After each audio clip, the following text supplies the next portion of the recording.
இங்க கூட வந்து அளவியல் 3D முடியுது. சரி, ஓகே. நேற்று கொடுத்த ஹோம்ஒர்க்ஸ் நம்ம பார்க்கலாம் எப்படின்ட்டு.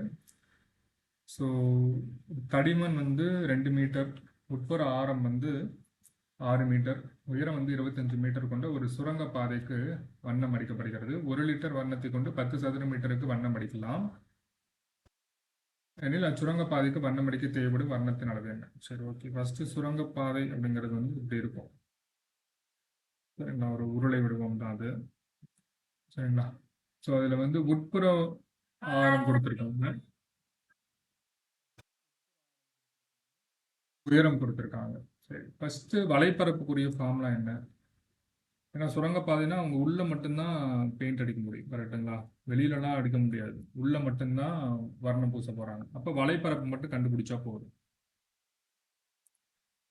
ஸோ வலைப்பரப்புக்கான formula pi h of R plus r. சரிங்களா, சுரங்கம் அப்படிங்கிறது உங்களுக்கு என்ன ஃபர்ஸ்ட் தோணணும்? இது வந்து உள்ளீடற்ற உருளை. சரிங்களா, உள்ளீடற்ற உருளை, உருளையிலேயே உள்ளீடற்ற உருளை. ஸோ அதுக்குரிய வலைப்பரப்பு வந்து 2πh of R plus R. புரியுதுங்களா? ஸோ இந்த இடத்துல 2 × 22/7, உயரம் எவ்வளவு கொடுத்துருக்காங்க? 25 மீட்டருங்க. ஆரம், உட்புற ஆரம் மற்றும் வெளிப்புற ஆரம் அப்படிங்கிறது, உட்புற ஆரம் தான் தெரியும், எவ்வளவு கொடுத்துருக்காங்க? 6 மீட்டர் கொடுத்துருக்காங்க, கரெக்டுங்களா? உட்புற ஆரம் 6 மீட்டர் கொடுத்துருக்காங்க. ஆனா வெளிப்புற ஆரம் எவ்வளவுன்னு தெரியல, அது 6ன்னு அப்படியே வச்சுக்கோங்க. ஃபர்ஸ்ட் ஆர் என்னங்கிறத கண்டுபிடிங்க.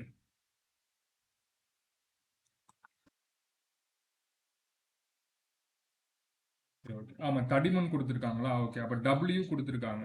W வந்து 2 மீட்டர்னு கொடுத்துருக்காங்க. சரிங்களா, அப்ப W is equal to R minus R, கரெக்டுங்களா? அப்ப W இஸ் ஈக்குவல் டு இந்த ஆர் வந்து, அதாவது தடிமன் வந்து 2 மீட்டர்னு சொல்லிட்டாங்க. அப்போ டபிள்யூக்கு பதிலாக டைரக்டா 2ன்னு சப்ஸ்டியூட் பண்ணிக்கோங்க. ஆறுங்கிறது என்னன்னு தெரியல, அப்படியே வச்சுக்கோங்க. மைனஸ் ஆரா, மைனஸ் ஆர் அப்படிங்கிறது -6. நமக்கு தேவை 6 தானே, அப்போ -6 இந்த சைடு போச்சுன்னா 8 வந்துடுமா? அப்போ பெரிய ஆரம் அப்படிங்கிறது 8. இந்த இடத்துல சப்ஸ்டியூட் பண்ணிக்கோங்க 8ன்னு சொல்லிட்டு. ஸோ 2 × 22/7 × 25 × 8 + 6 எவ்வளோ வருது? 14 வரும், கரெக்டுங்களா? 4 7 7 7 14. அவ்வளோதான். 25 2 50, 22 2 44. இப்போ 44 5 0 4 5 22 4 5 20 2200 மீட்டர் ஸ்கொயர் வந்தது.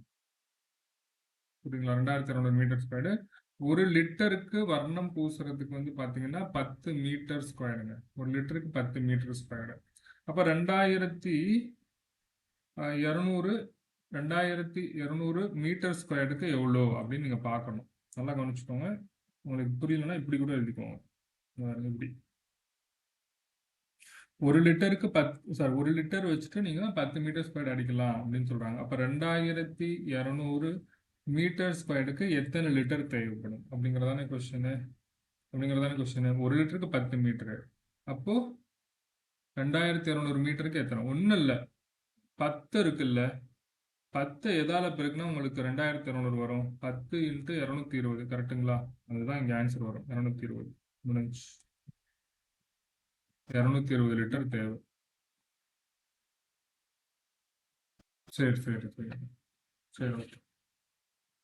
இன்னைக்கு டாபிக் போலாங்களா?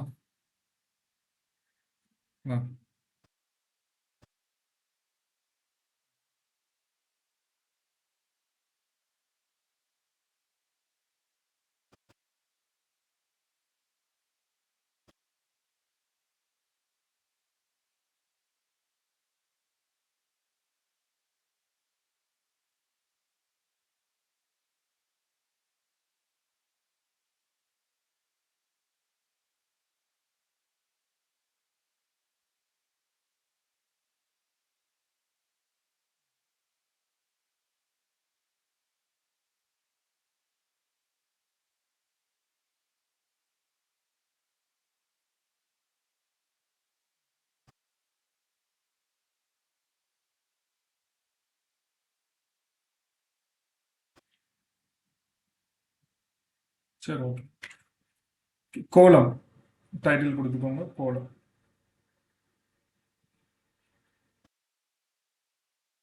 ஓர் ஓர் அரை வட்டத்தின்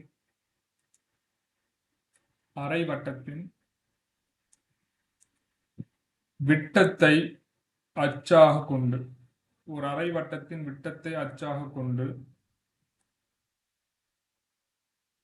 ஒரு முழு சுற்று சுற்றுவதால்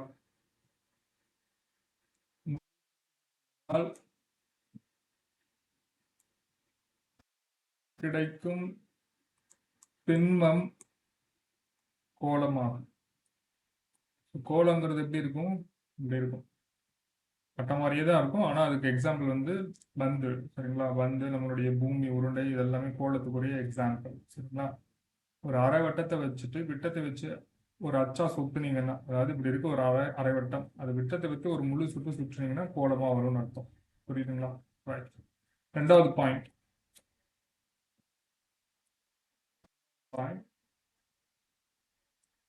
கோலத்தை குறுக்காக எங்கு வெட்டினாலும்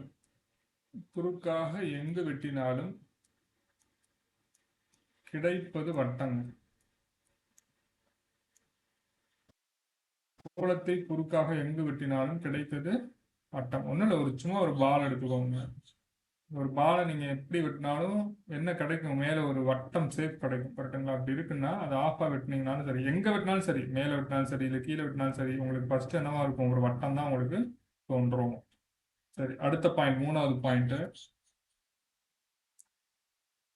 ஒரு கோலத்தில் எண்ணற்ற வட்டங்கள் இருப்பினும் மீப்பெரு வட்டங்களின் எண்ணிக்கை வந்து 1. ஒரு கோலத்துல எத்தனை வட்டம் வேணாலும் நீங்க கட் பண்ணலாங்க. ஆனா அதுல மிகப்பெரிய வட்டம் அப்படிங்கிறது என்னது?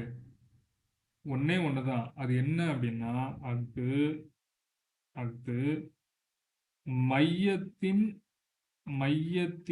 வழியாக அமையும் வட்டமாகும். நீங்க எங்க வேணா கட் பண்ணலாம். ஆனா நீங்க சென்டர் பார்ட்டா கட் பண்ணீங்கல்ல, அதுதான் மிகப்பெரிய வட்டம்னு சொல்றாங்க. வேற ஒண்ணும் இல்லை. அடுத்த பாயிண்ட் போயிடலாங்களா? ஓகே. அடுத்த பாயிண்ட் நம்பர் 4. ஒரு கோலத்தின்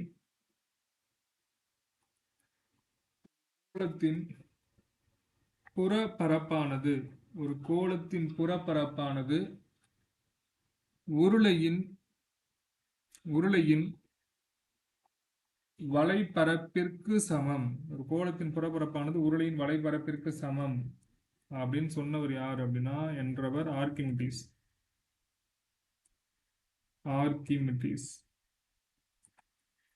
அடுத்த பாயிண்ட் ரொம்ப முக்கியமான பாயிண்ட். ஒரே நிமிஷம் வரேன்.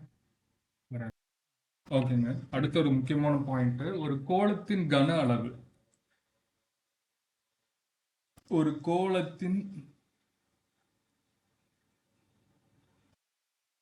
கன அளவு.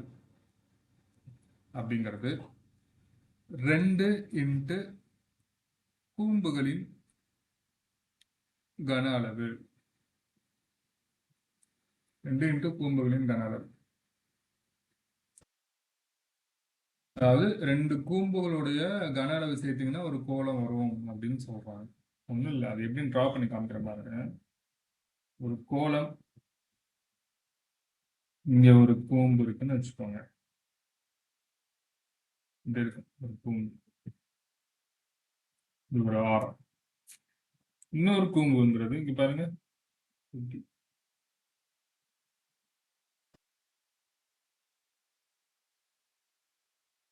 இருக்கும். 2 கூம்பையும் சேர்த்தீங்கன்னா, ஒன்னா மர்ஜ் பண்ணீங்கன்னா ஒரு கோலம் அப்படிங்கிறது முக்கியமான பாயிண்ட்.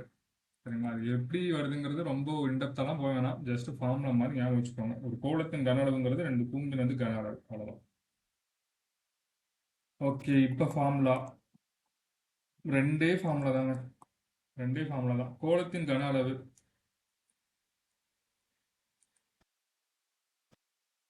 கோளத்தின் கன அளவு 4/3 பை ஆர் கியூப். கோளத்தின் கன அளவு 4/3 பை ஆர் கியூப். கோளத்தின் மொத்த பரப்பு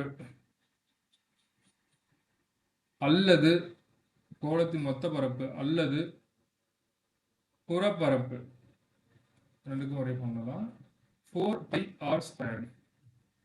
4πr². அவ்வளோதான், ரெண்டே ஃபார்முலா தான். ஈஸி தான். இனிமேல் ஃபார்முலா மட்டும் ஞாபகம் வச்சுக்கிட்டா போதும். ஓகே, சம் போயிடலாங்களா? ஓகே ஓகே ஃபர்ஸ்ட் கொஸ்டின், கோளத்தில் ஃபர்ஸ்ட் கொஸ்டின். கோளத்தின் புறப்பரப்பு 154 மீட்டர் ஸ்கொயர் எனில் அதன் விட்டம் யாது? கோளத்தின் புறப்பரப்பு 154 மீட்டர் ஸ்கொயர் எனில் அதனுடைய விட்டம் யாது? ஃபர்ஸ்ட், கோளத்தின் புறப்பரப்புக்கு ஃபார்முலா என்ன? 4πr²ங்களா? அப்போ 4πr² அப்படிங்கிறது 154, கரெக்டுங்களா? இது ஃபார்முலா 154. அப்போ 4 × 22/7 r² இஸ் ஈக்குவல் டு 154. ஓகேங்களா? ஸோ இப்போ இதை சிம்பிளை பண்ணிக்கலாம். 2 2 4, 7 2 14, திருப்பி 7 2 14, 2 11 22, 7 11 27. திருப்பியும் இங்க இந்த இடத்துல வந்து 2 2 4. ஸோ என்ன பண்ணலாம்? r² இஸ் ஈக்குவல் டு இந்த 7 அந்த சைடு போயிடும். இப்போ 7 × 7 டிவைடட் பை 2 × 2ன்னு வருது. நமக்கு என்ன வேணும்? r தானே வேணும். அப்போ ஸ்கொயர்டு எடுக்கணும்னா இந்த சைடு என்ன பண்ணணும்? ரூட் எடுக்கணும். அப்போ 2 7லேருந்து ஒரு 7 வந்துடும், 2 2லேருந்து ஒரு 2 வந்துடும். ஆரம் வந்து 7/2. ஆனால் அவங்க கேட்குறது விட்டம் கேட்குறாங்க. இப்போ டிங்கிறது என்னது? 2r தானே.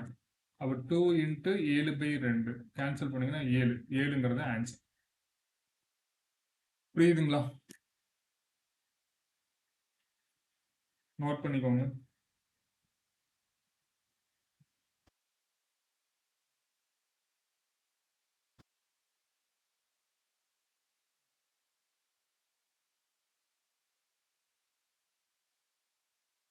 Question number 2.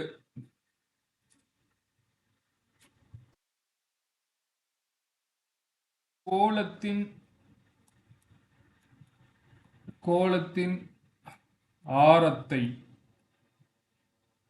25% அதிகரிக்கும் போது, கோளத்தின் ஆரத்தை 25% அதிகரிக்கும் போது அதன் புறப்பரப்பில் ஏற்படும் மாற்றம் யாது? புறப்பரப்பில் ஏற்படும் மாற்றம் யாது? எவ்வளவு ஆரனே தெரியல, சரிங்களா? ஆனா 25% இன்க்ரீஸ் பண்ணும்போது புறப்பரப்பில் ஏற்படும் மாற்றம் என்னன்னு கேட்கிறாங்க. ஒன்றும் இல்லை, நம்மளாவே எடுத்துக்கலாம். புறப்பரப்பையே நம்ம டைரக்டா என்னன்னு எடுத்துக்கலாம்? 100ன்னு எடுத்துக்கலாம். புறப்பரப்பு 100 என்க. ஃபர்ஸ்ட் 25% நான் என்ன பண்றேன்? இன்க்ரீஸ் பண்றேன். 100ல் 25% 25 தான். அப்போ 125ன்னு வருது. முக்கியமானது பரப்பு அப்படின்னாவே என்ன பண்ணணும்? 2 முறை நம்ம ஸ்கொயர் பண்ணணும், சரிங்களா? 2 முறை ஸ்கொயர் பண்ணணும். ஸோ 2 முறை ஸ்கொயர் பண்ணீங்கன்னா இந்த 125க்கு 25% பாருங்க. 25% ஆஃப் 125 is equal to 125 × 25/100ன்னு போடுங்க. 5 5 25, 125 × 25, 5 5 25, 2 I 2 10 12 1, 1 5 5 1 6, திருப்பி I 2 10 மிச்சம் 2 2 2 4 1 5 2 5 2 11 3, கரெக்டுங்களா? 3125 வருது. 2 ஸ்தான புள்ளிக்கு துணை டிவைடட் பை 100. அப்போ 31.25 31.25 ரெண்டையும் ஆட் பண்ணுங்க. 2 5 6 5 1 100ல இருந்து 156.25 மாறி இருக்கு. அதாவது 100ல இருந்து 156.25 மாற்றம் பெற்றிருக்கு. அப்ப எவ்வளவு பரப்பில் ஏற்படும் மாற்றம்ங்கிறது என்னது? 56.25% அதிகரிப்பு. அவ்வளவுதான். பண்ணிட்டீங்கன்னா சொல்லுங்க, அடுத்த போலாம்.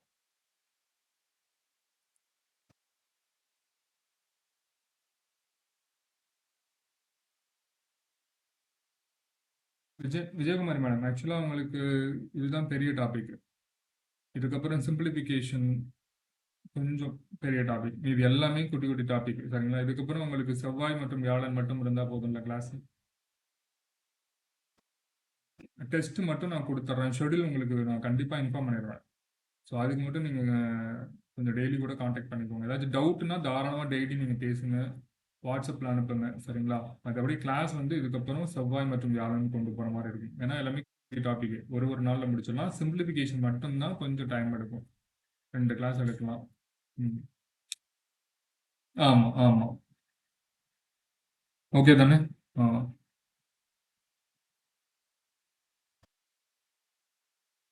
சரிங்க, ஓகேங்க. உங்களுக்கு கரெக்டாக அந்த அளவியலிருந்து உங்களுக்கு டெஸ்ட் சாப்டர் வைஸ் கொண்டு போக வேண்டியது இருக்கு. சாப்டர் வைஸ் முடிச்சதுக்கப்புறம் ஒரு 5 டாப்பிக்காக கொடுக்க வேண்டியது இருக்கு, கரெக்டுங்களா? அதுக்கப்புறம் மொத்தமாக டெஸ்ட் எழுதுவீங்க. மினிமம் ஒரு 3 டெஸ்ட்னாச்சும் லாஸ்ட்டாக எழுதுவீங்க மொத்தமாக. ஓகேங்களா? அவ்வளோ புஷ் பண்ண வேணாம். செப்டம்பருக்குள்ள தான். செப்டம்பர் ரொம்ப தூரம் இருக்கு, முடிச்சிடலாம். ஓகே. அவ்வளோ ஷூரிட்டியாக எனக்கு தெரியல, சொல்ல தெரியல. ஆனால் கண்டிப்பாக சிலபஸ் நல்லபடியாக முடியணும், டெஸ்ட்டும் நல்லபடியாக முடியணும். அது உங்களுக்கு போர்டு எக்ஸாமுக்கு முன்னாடி நல்லபடியாக முடிச்சு கொடுத்துருவேன். செப்டம்பர்ல என்ன இருக்கு? எக்ஸாம் இருக்கா?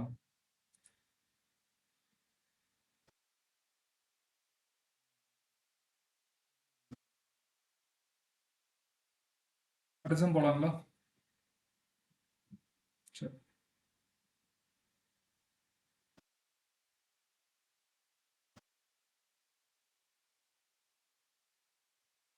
Okay. So next question number.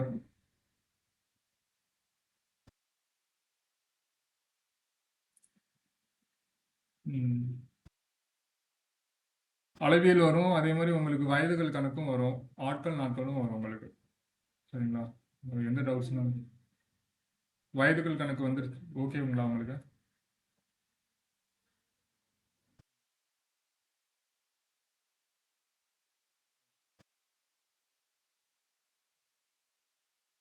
சரி ஓகே.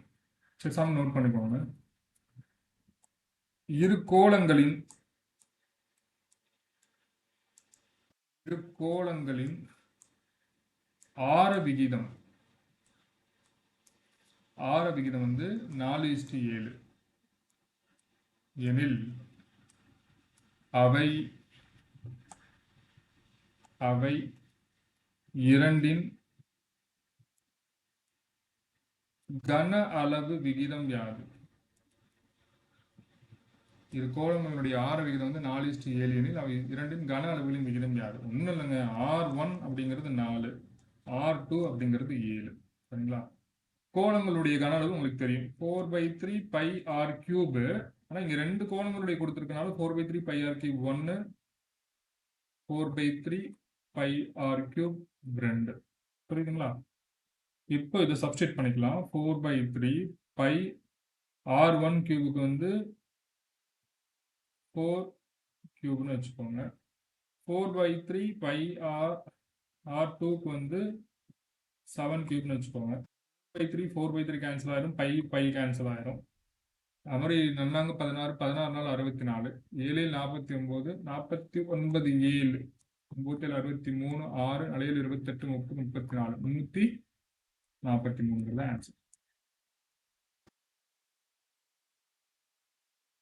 அடுத்த போலாங்களா?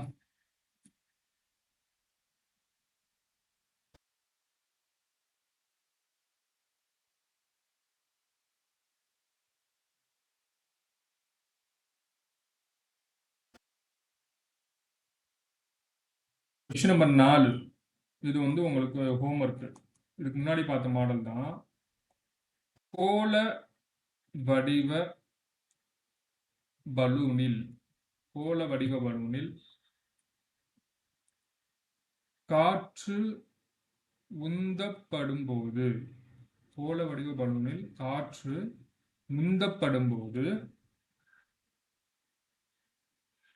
அதன் ஆரம் 12 சென்டிமீட்டரிலிருந்து 16 சென்டிமீட்டராக உயர்கிறது. ஆரம் வந்து 12 சென்டிமீட்டரிலிருந்து 16 சென்டிமீட்டராக உயர்கிறது எனில் இரு நிலைகளிலும்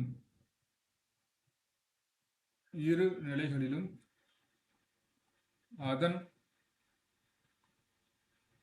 புறப்பரப்பு விகிதம் யாது? இரு நிலைகளிலும் அதனுடைய புறப்பரப்பு விகிதம் யாது?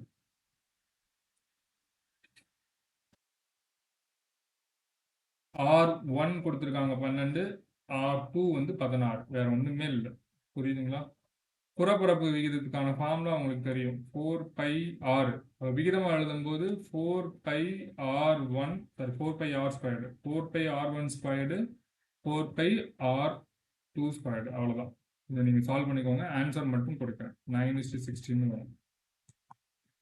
புரியுதுங்களா? போட்டுருவீங்களா? ஓகே.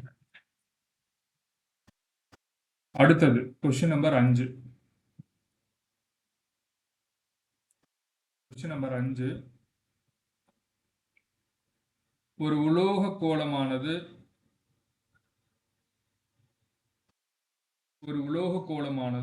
உருக்கப்பட்டு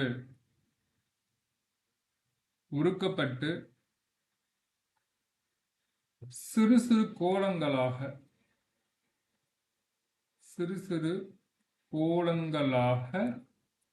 மாற்றப்படுகிறது.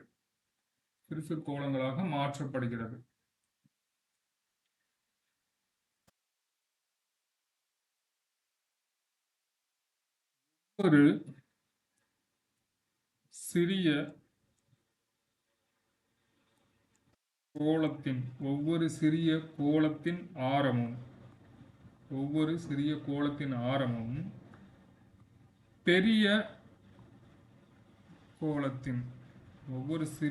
கோளத்தின் ஆரமும் பெரிய கோளத்தின் ஆரத்தில்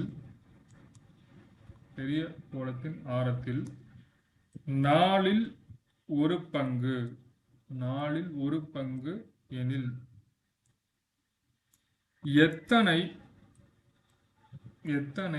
சிறிய கோளங்களாக பெறலாம்?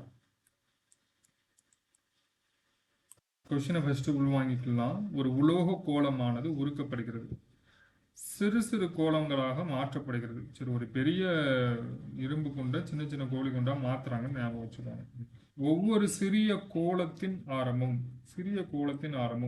அந்த பெரிய கோளத்தின் ஆரத்தில் 4ல் ஒரு பங்கு. ஓகே, அப்ப எத்தனை சிறிய கோளங்கள் பெறலாம் பாருங்க. எண்ணிக்கை தானே கேட்கிறாங்க. எண்ணிக்கை எப்பவுமே என்ன எடுத்துக்கணும்? பிக் வேல்யூ தான் மேல எடுத்துக்கணும். பெரிய கோளத்தின் கன அளவு டிவைடட் பை சிறிய கோளத்தின் கன அளவு. டிவைடட் பை சிறிய கோளத்தின் கன அளவு. ஸோ ஃபர்ஸ்ட் கோளத்தின் கன அளவுக்கு ஃபார்முலா என்ன? 4/3πr³. சரிங்களா? இங்க பெரிய கோளம் சிறிய கோளம் ரெண்டா இருக்கனால ஆரத்தை மட்டும் நான் டிஃபரன்ஸ் பண்ணி எழுதிக்கிறேன். 4/3πr³. ஆனா R1 எடுத்துக்கிறேன். 4/3πr³. ஆனா இங்க R2 எடுத்துக்கிறேன். பெரிய கோளம் சிறிய கோளம் டிஃபரன்ஸ் பண்ணிக்கிறேன். சரிங்களா?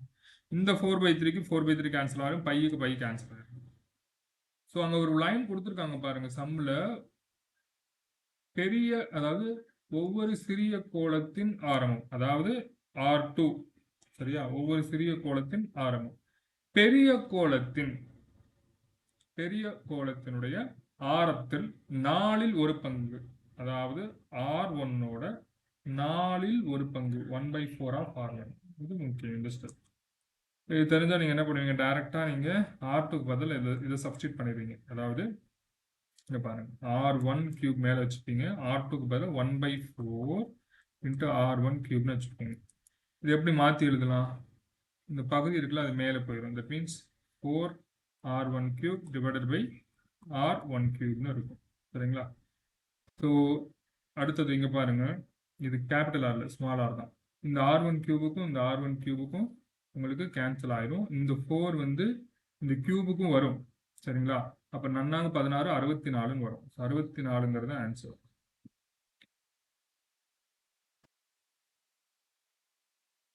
சரி,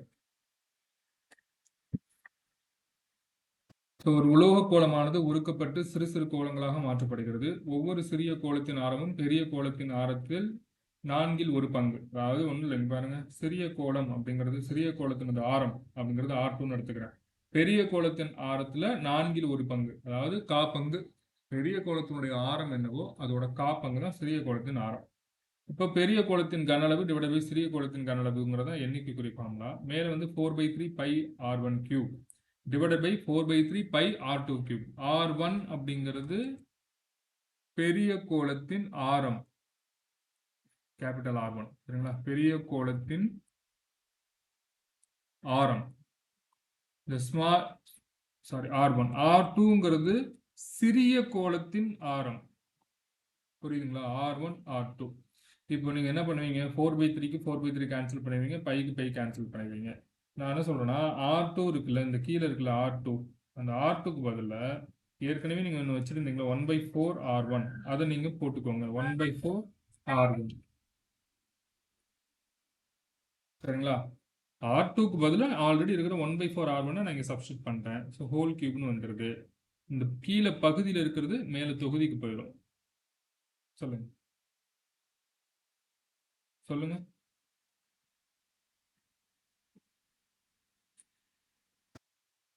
உங்க வாய்ஸ் விட்டு விட்டு கேக்குது.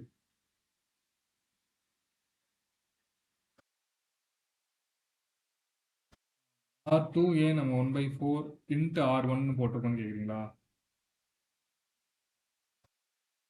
அதானங்க டவுட்டு. சம பாருங்க, ஒவ்வொரு சிறிய கோலத்தின் ஆரமும், சிறிய கோலத்தின் ஆரம்ங்கிறது என்னன்னு எடுத்து வச்சிருக்கீங்க நீங்க, R2 தானே எடுத்து வச்சிருக்கீங்க. பெரிய கோலத்தினது ஆரமும், பெரிய கோலத்தின் ஆரங்கிறது R1 எடுத்து வச்சிருக்கீங்க. கரெக்டா? 4/1 பங்கு. அப்போ 4/1 பங்கு. R2 is equal to 1/4 of R1.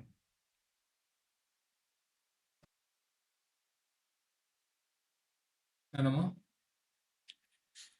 R2ங்கிறது சிறிய கோலங்கம்மா, இங்க எழுதியிருக்காங்க பாருங்க. R2 என்பது சிறிய கோலத்தின் ஆரம். R1 அப்படிங்கிறது பெரிய கோலத்தின் ஆரம். அப்ப R2 is equal to 1/4 of R1. இந்த பாயிண்ட்ஸ் எல்லாத்தையும் முக்கியமா எழுதிக்கோங்க. இதெல்லாம் டவுட்ஸ் வரும், பின்னாடி புரியாம போயிடும். எழுதி வச்சுக்கோங்க பாயிண்ட்.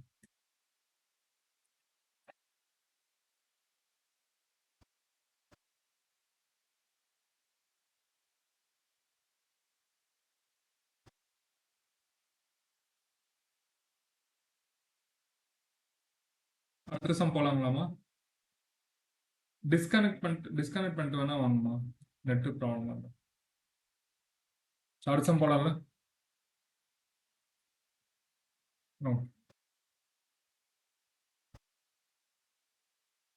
ஓகேங்க. அடுத்தது அரைக்கோளம். டைட்டில் கொடுத்துக்கோங்க.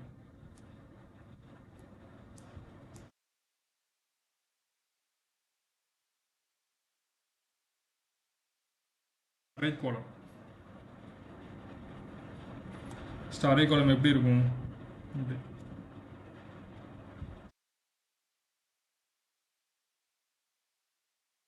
தேங்காய், அரை தேங்காய் மூடி அரைக்கோளத்துக்கு ஒரு பெஸ்ட் எக்ஸாம்பிள். சரிங்களா? இது வந்து அடிப்பரப்பு.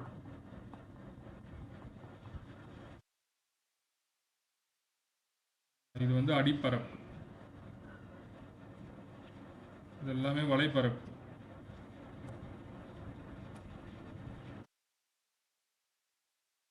புரியுதுங்களா?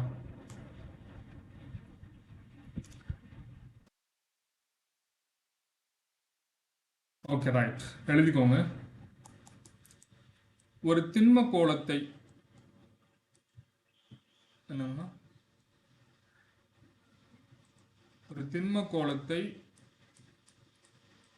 மீப்பெரு வட்டம் வழியாக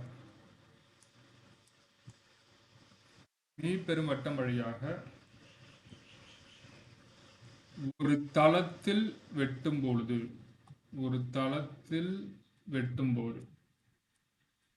ஒரு திண்ம கோளத்தை மீப்பெரு வட்டம் வழியாக ஒரு தளத்தில் வெட்டும் பொழுது கிடைக்கும்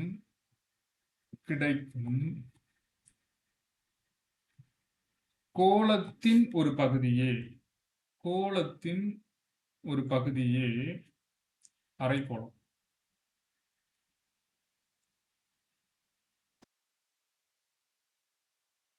ஒரு திண்ம கோளத்தை மீப்பெரு வட்டம் வழியாக ஒரு தளத்தில் வெட்டும் போது கிடைக்கும் கோளத்தின் ஒரு பகுதியே அரைக்கோளம்.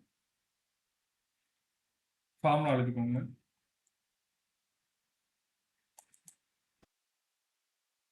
கன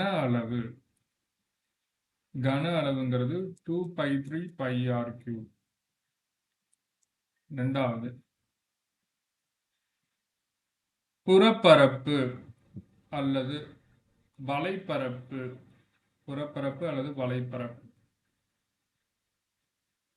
2πr².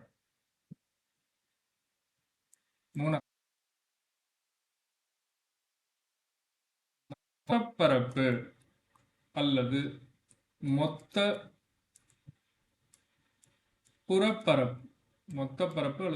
புறப்பரப்பு அப்படிங்கிறது 3πr². பிராக்கெட்ல எழுதிக்கோங்க. வலைப்பரப்பும் பிளஸ் அடிப்பரப்பும் சேர்ந்ததுதான் மொத்த புறப்பரப்பு. வலைப்பரப்புங்கிறது ஃபார்முலா 2πr². அடிப்பரப்புங்கிறது வட்டத்தின் பரப்பளவு πr². ரெண்டையும் கூட்டினீங்கன்னா 3πr².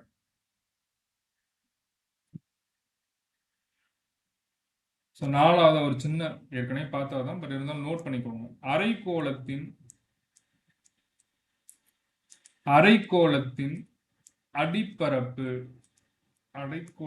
அடிப்பரப்பு இஸ் ஈக்குவல் டு வட்டத்தின் பரப்பு is equal to πr².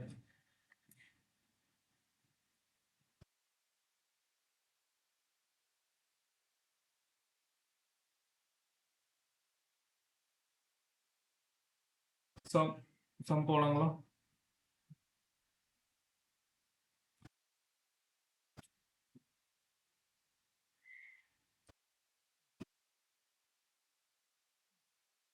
Question number 1. அரைக்கோளம் ஒன்றின்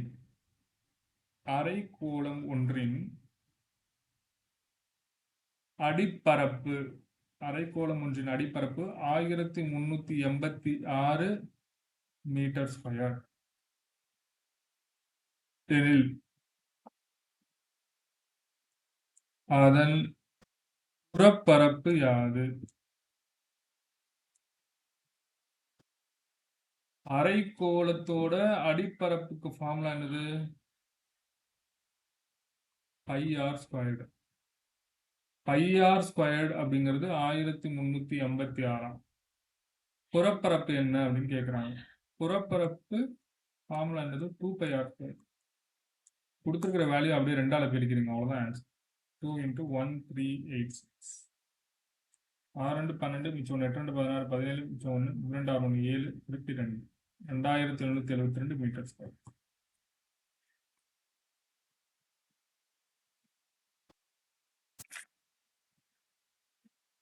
ஓகேங்க. Question number 2.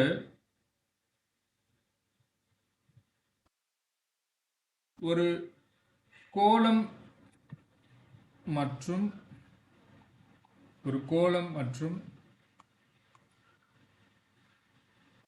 அரைக்கோளத்தின் மொத்த பரப்புகள் மொத்த பரப்புகள் வந்து சமம் எனில் எனில் அவை இரண்டின்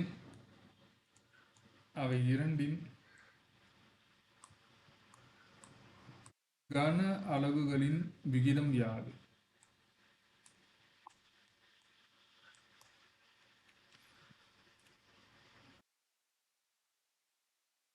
கோளும் அரைக்கோளும் மொத்த பரப்பு வந்து சமம் அப்படின்னு சொல்லிட்டாங்க. எனில் அவை இரண்டினுடைய கன அளவுகளுடைய விகிதம் யாது?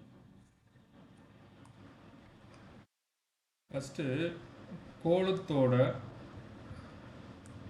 மொத்த பரப்புக்கான ஃபார்முலா என்னது? 4πr². சரிங்களா? அரைக்கோளத்தோட மொத்த பரப்புக்கான ஃபார்முலா என்னது? 3πr². கரெக்டுங்களா? ஸோ இது ரெண்டு சமம்ட்டாங்க. அதாவது 4πr² 3πr² சமம் அப்படின்ட்டாங்க. பை கேன்சல் ஆயிடும். இந்த ஆரத்தை கேன்சல் பண்ணிடுறாங்க. ஏன்னா கோளத்துடைய ஆரம் வந்து வேற, அரைக்கோளத்தினுடைய ஆரம் வந்து வேற. அதனால r1² r1 r2² எடுத்துக்கிறேன். ஏன்னா மொத்த பரப்பு தான் சமம், ஆரம் சமம்னு அவங்க சொல்லவே கிடையாது. சரிங்களா? ஸோ இந்த ஆர் எல்லாத்தையும் ஒரு சைடு கொண்டு போயிடலாம். r1² divided by r2² is equal to 3/4. Number எல்லாத்தையும் ஒரு சைடு கொண்டு போயிட்டோம். சரிங்களா? ஸ்கொயர்ல இருந்து நம்பரை, அதாவது நம்பரை நீக்கணும்னா இப்போ நமக்கு r²லேருந்து நமக்கு r1 மட்டும்தான் வேணும். அப்படின்னா என்ன பண்ணுவோம்? ரூட் எடுப்போம். That means √3. அதே மாதிரி r2 மட்டும் தான் வேணும். அப்படின்னா என்ன பண்ணணும்? √4ஓட வேல்யூ 2. ரெண்டு மட்டும் போட்டுக்கோங்க. ஸோ உங்களுக்கு கையில் இப்போ r1 இருக்கு, r2 இருக்கு. அப்போ கன அளவுகள் போடுங்க.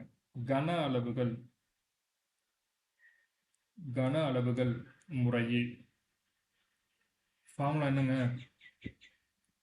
4/3, அதாவது கோளத்துக்கான கன அளவு விகிதம் ஈஸ்ட் அரைக்கோளத்தின் கன அளவு.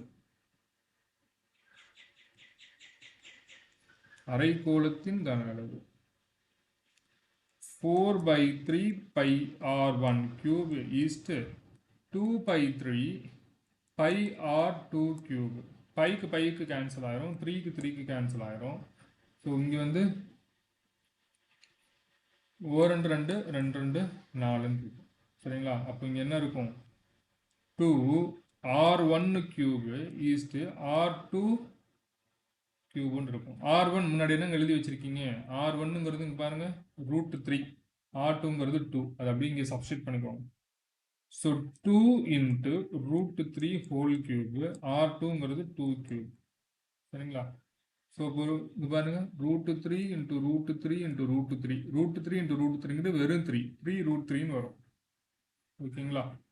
ஸோ 2 × 3 × √3 இது வந்து 8ன்னு இருக்கும். 2 3 6ன்னு போட்டுக்கலாம். 6 √3 × 8. அது இன்னும் கொஞ்சம் சிம்பிளை பண்ணிக்கலாம். 3 2 6 4 2 8. அதாவது 3√3 4 அப்படின்னு அர்த்தம்.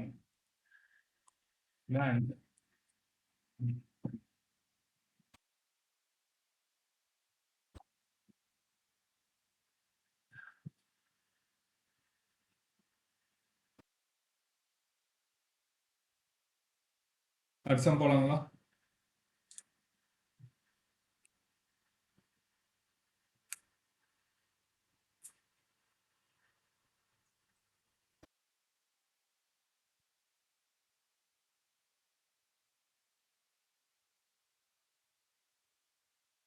நோட் பண்ணியாச்சுங்களா?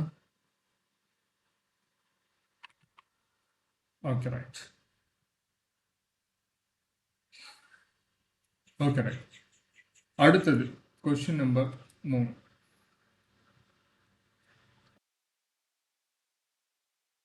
ஆறு அலகு ஆரமுள்ள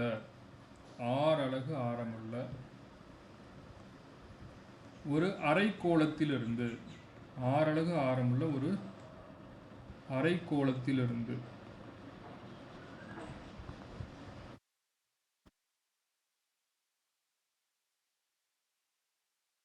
வெட்டி எடுக்கப்படும் மிக பெரிய கூம்பின் கன அளவு யாது? மிகப்பெரிய கூம்பின் கன அளவு யாது? 6 அலகு ஆரமுள்ள ஒரு அரைக்கோளத்திலிருந்து வெட்டி எடுக்கப்படும் மிகப்பெரிய கூம்பின் கன அளவு யாது? ஃபர்ஸ்ட் கூம்பின் கன அளவுக்கு ஃபார்முலா என்ன? 1/3 பை ஆர் ஸ்கொயர்டு ஹெச்ங்க. சரிங்களா? 1/3 பை ஆர் ஸ்கொயர்டு ஹெச்.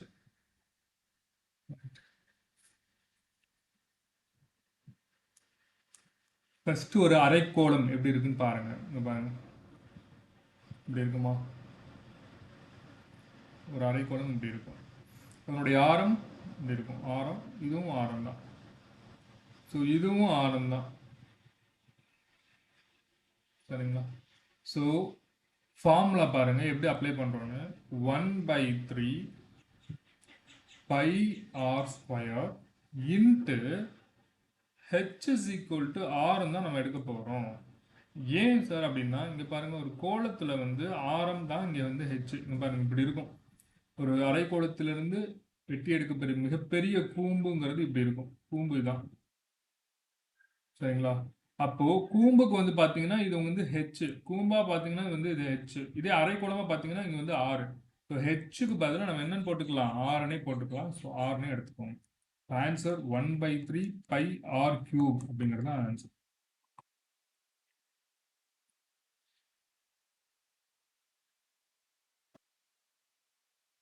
புரியுதுங்களா?